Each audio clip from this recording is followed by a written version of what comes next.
ஆதியாகமம் 43வது அதிகாரம் 27வது வசனம் முதல் 34வது வசனம் வரை. அப்பொழுது அவன் அவர்கள் சுகசெய்தியை விசாரித்து, நீங்கள் சொன்ன முதிர்வயதான உங்கள் தகப்பன் சுகமாயிருக்கிறாரா? அவர் இன்னும் உயிரோடிருக்கிறாரா? என்று அவர்களிடத்தில் விசாரித்தான். அதற்கு அவர்கள், எங்கள் தகப்பனாராகிய உமது அடியான் சுகமாயிருக்கிறார், இன்னும் உயிரோடிருக்கிறார் என்று சொல்லி குனிந்து வணங்கினார்கள். அவன் தன் கண்களை ஏறெடுத்து தன் தாய் பெற்ற குமாரனாகிய தன் சகோதரன் பென்யமீனைக் கண்டு, நீங்கள் எனக்கு சொன்ன உங்கள் இளைய சகோதரன் இவன்தானா என்று கேட்டு, மகனே, தேவன் உனக்கு கிருபை செய்யக்கடவர் என்றான். யோசேப்பின் உள்ளம் தன் சகோதரனுக்காக பொங்கினபடியால் அவன் அழுகிறதற்கு இடம் தேடி துரிதமாய் அறைக்குள்ளே போய் அங்கே அழுதான்.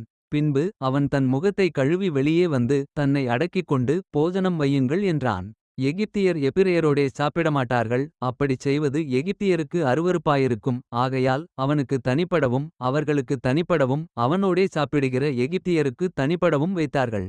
அவனுக்கு முன்பாக மூத்தவன் முதல் இளையவன் வரைக்கும் அவனவன் வயதின்படியே அவர்களை உட்கார வைத்தார்கள். அதற்காக அவர்கள் ஒருவரை ஒருவர் பார்த்து ஆச்சரியப்பட்டார்கள்.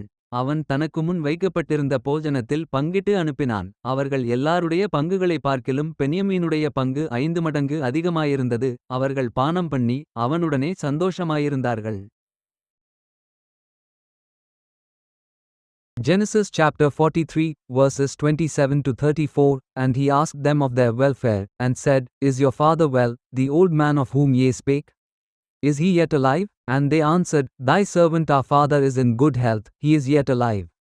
And they bowed down their heads, and made obeisance. And he lifted up his eyes, and saw his brother Benjamin, his mother's son, and said, Is this your younger brother, of whom ye spake unto me? And he said, God be gracious unto thee, my son. And Joseph made haste, for his bowels did yearn upon his brother, and he sought where to weep, and he entered into his chamber, and wept there. And he washed his face, and went out, and refrained himself, and said, Set on bread. And they set on for him by himself, and for them by themselves, and for the Egyptians, which did eat with him, by themselves, because the Egyptians might not eat bread with the Hebrews, for that is an abomination unto the Egyptians. And they sat before him, the firstborn according to his birthright, and the youngest according to his youth. And the men marveled one at another. And he took and sent messes unto them from before him. But Benjamin's mess was 5 times so much as any of theirs. And they drank, and were merry with him.